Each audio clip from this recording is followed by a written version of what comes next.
You saw Kantanka Tech Expo 2024. Nasina ene mene penny ba kwa hanama.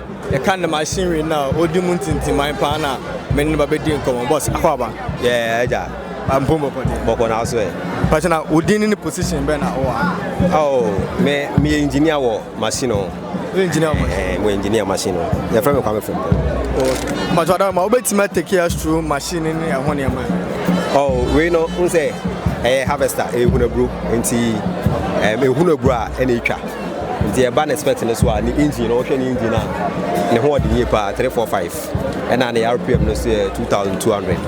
And it sounds so some electronic features be and one can car, not pipe and a bee. Aside that, no, electronics, it sounds so hydraulics. So na ha and the speed no so I wouldn't come out. The 4 tank be no come out.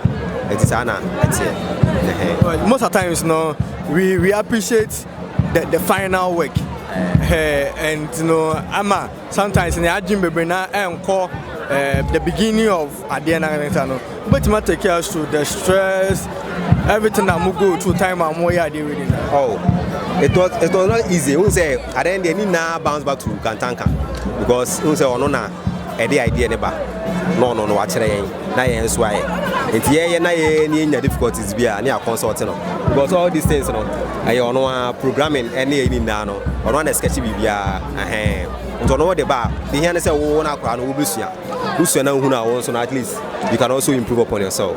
And the idea and basically I didn't know there right from the man. How long they take him and what year one machine? For this machine roughly 6 months. 6 months. Which is the combine harvester? Combine harvester. And I will also say almost 5-6 months now. It's even now a year. And I'm in the boom. But my count like one challenger like more than Mufisi actually. Oh, the challenge is say normally it's say a handmade means no bread.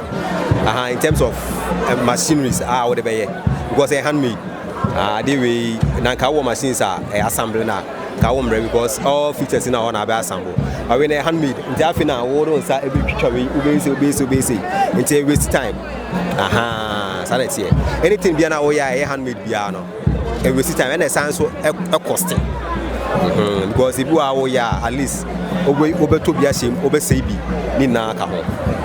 Every year be an apostle at the invention for Froba. And then the man this year the next song the this year no every year be a part invention but this year no I struggle to the sense say product na the no a product won't me for 1 year and just 2 products sanity won't me for 1 year and irrigation machine and sanya combine harvester because need now 2 big machines and to come up with these machines na some function wall it means you are a genius. And I'll share how our operation is here. It means do a brofu 4 to 5 acres. One day be 150 bags of maize. Just imagine. Now with that, you know, not just say we a prototype, right? It's in we and some of will be up a request. It means in a year Muntin produce even 5. Oh yeah, intimate. Say handmade. Inside the Biano, we need a support from the government. And so say say yeah, you produce 5 intimate because with our hands. And since KBA is a machinery and I say be a plant issue be a know there it beats me I can't bomb they're producing more.